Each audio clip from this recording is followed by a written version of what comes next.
Amish have lived in many unusual, surprising, let's say, places in their history.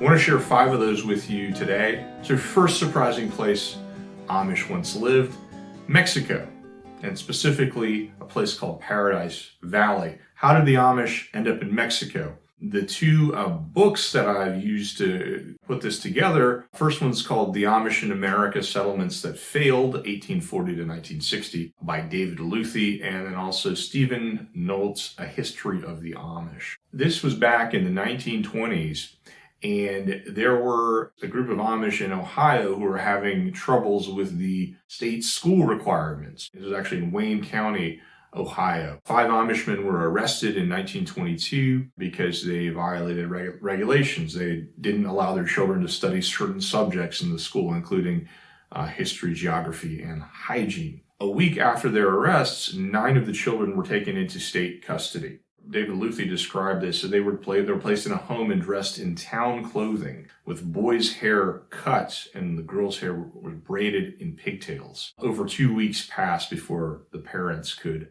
secure their release. So imagine that happening. Children taken away and that sort of thing being done to them as Amish people. When you have that sort of thing going on, now this was before Wisconsin versus Yoder. This was before Amish had the ability to have their own parochial schools. This was a big problem. With that sort of thing going on, the Amish started to look for an alternative. In this case, they just happened to look south of the border. Luthy describes it as a vast ranch called Hacienda El Prado. It went up for sale in the state of Nuevo Leon in Mexico. A land agent in the U.S. gave it a more English-friendly name of Paradise Valley. That got the Amish people's attention. And so in December of 1923, 8 households made the move to Paradise Valley. Unfortunately, the land turned out to be a barren prairie, as it's described, though the soil was very fertile if irrigated. Amish did grow crops, and they sold their crops in the city of Saltillo, and they actually built their homes with adobe blocks. So imagine that, Amish families living in adobe homes. Now, how about the education question? Well, these were different times. Luthy writes that the settlers saw little need in sending their children to school. One of the residents who lived there later said that he attended only around 2 weeks of school over 6 years. They really didn't go to school down there. What happened with this community? Well, they had a couple of, let's say, disappointments. They were promised that a railroad would be built in that area, and that never came to be. So that really limits you in terms of traveling back and forth from the U.S., and also in terms of your, selling your products and, traveling back and forth between towns. Also, the community did not have a minister. That's essential when you're starting a new Amish community. You need to have, at some point, it doesn't have to be there from the very beginning, but you need to, at some point, ordain ministry there so you can have church services. And apparently, 4 years after this community was founded, a minister finally came to visit. He preached the only Amish sermon in the history of the settlements. So these people were there for years without really having church services. But what actually likely brought this community to an end was the ongoing revolution, which was happening in Mexico at the time. You had soldiers in the area that were taking food, that were borrowing horses and not, returning them. And Amish youth was even taken prisoner by rebels for a brief time there. All those factors combined to make this place a pretty unattractive location for Amish to live. All of the Amish had left Mexico by 1929. According to the book, ministers in Ohio having formed the opinion that it was not God's will for anyone to move to Mexico. That's how they ended that situation. And that is, I believe, the only Amish settlement that has ever existed in Mexico. Number 2, and now we're going over the pond here to Galicia, which is in present-day Poland. So this was back in the 1700s. You had the Austrian emperor at the time in 1781 inviting German farmers to move to Galicia, which is a region in southeastern Poland today.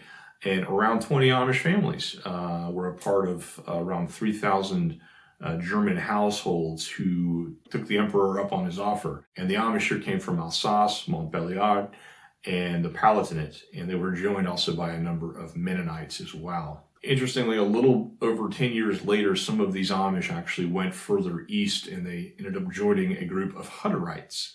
And they formed a mixed community, which only lasted around 1 year. So that's kind of an interesting footnote in history. Stephen Nolt writes that, quote, perhaps the Amish were not prepared for the sort of strenuous Hutterite work ethic. In any case, the Amish claimed the Hutterites were interested only in material profit and left in disgust.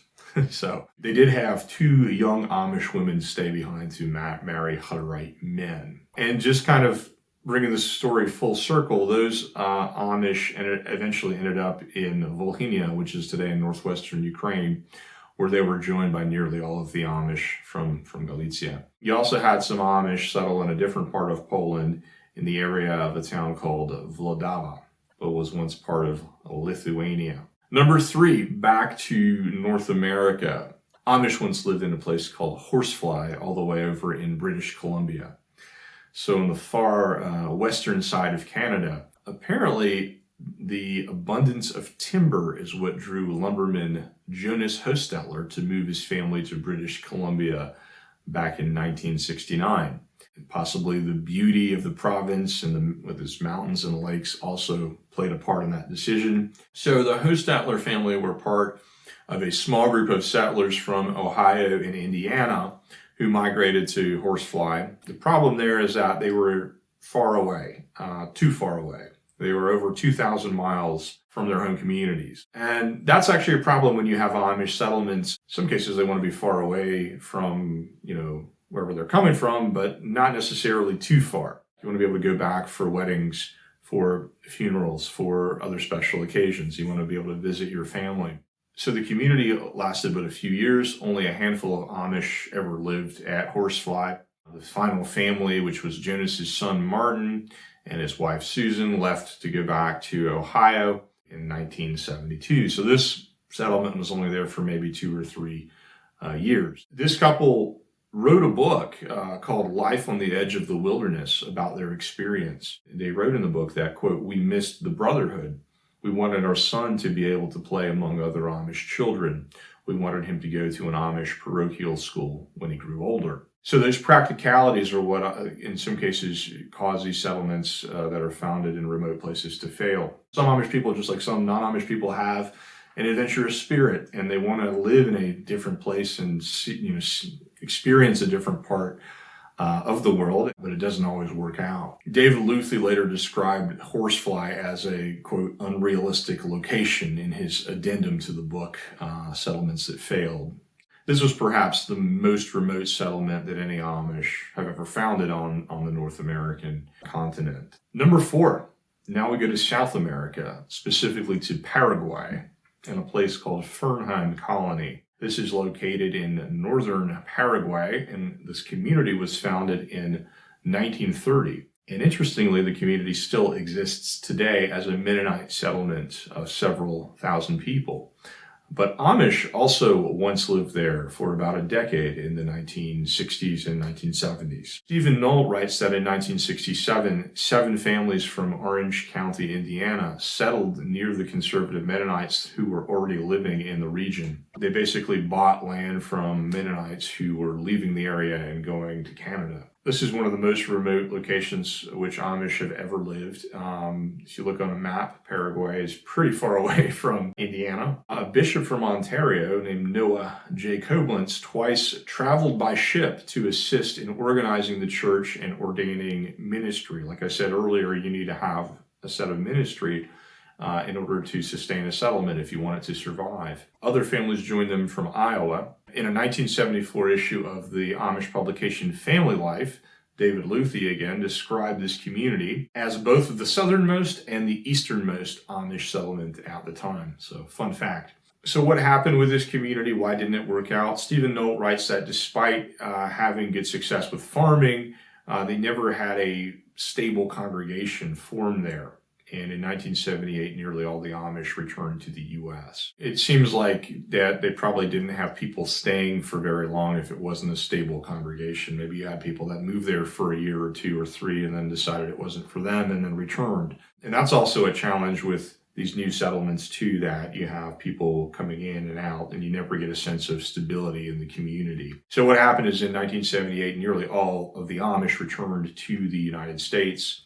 The few who remained behind were described as having no formal connection to any other Amish. So they probably joined another church, went a different path. Interestingly, Stephen Nolt also shares the thoughts of one participant in the Latin American Amish settlements. I should mention that Amish also settled in Honduras around this time as well. So there was kind of a mini trend or boom of Amish settling in Latin America in the 1960s, 70s. But the person wrote that our way of life actually was better suited for an agrarian Latin American context than a rich and mechanized country such as Canada or the United States, and that our churches should thrive better spiritually among the poor. So there's an interesting perspective. I'm not sure if all Amish today would jump on board with that idea, and I think most Amish appreciate living in North America. And interestingly, just to bring it to the present, there is one Amish community in Latin America today in Bolivia. There's a small settlement there that was started in 2016. And finally, the fifth place. This might be the most surprising of them all, and it is New Orleans. So how did Amish find themselves in the city of New Orleans? Well, New Orleans, I'm not sure. I have pronunciation problems, so just ignore it.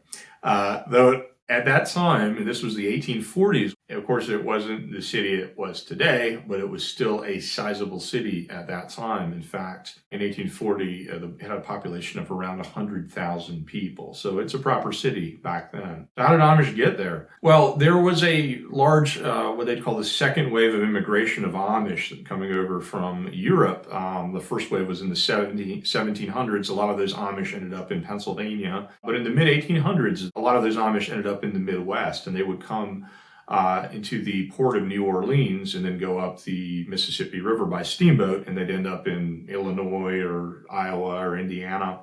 Interestingly, sometimes Amish people would apparently become stranded in New Orleans, in this area, because they didn't have enough money to pay for passage up the river to the Midwest, to their planned final destination. David Luthy suggests that, quote, since its residents were mostly French-speaking and since the Amish had migrated from Alsace and Lorraine in France, it is quite possible that they felt more at ease in New Orleans than they would have at the English-speaking ports of New York, Philadelphia, and Baltimore.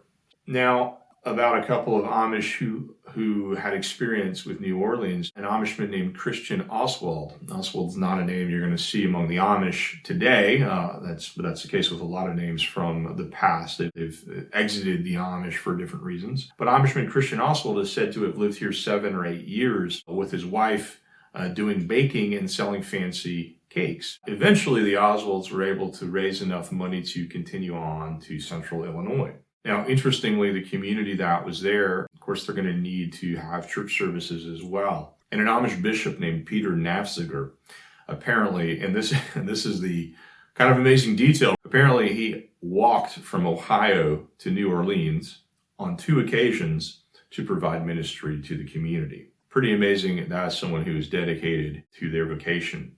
So finally, a visitor wrote a letter to a Mennonite periodical in 1871 describing a visit to the Amish in the city, in New Orleans. Luthy writes that, quote, they undoubtedly by that time had lost many of their traditions by exposure to urban life. And that's not too surprising. You can imagine if you're living in an urban setting and trying to maintain an Amish tradition and an Amish culture, it seems like that would be hard to keep up. So there you have it, 5 unusual, surprising, unexpected places Amish people once lived. Let me know what you thought in the comments. Which was the most surprising to you?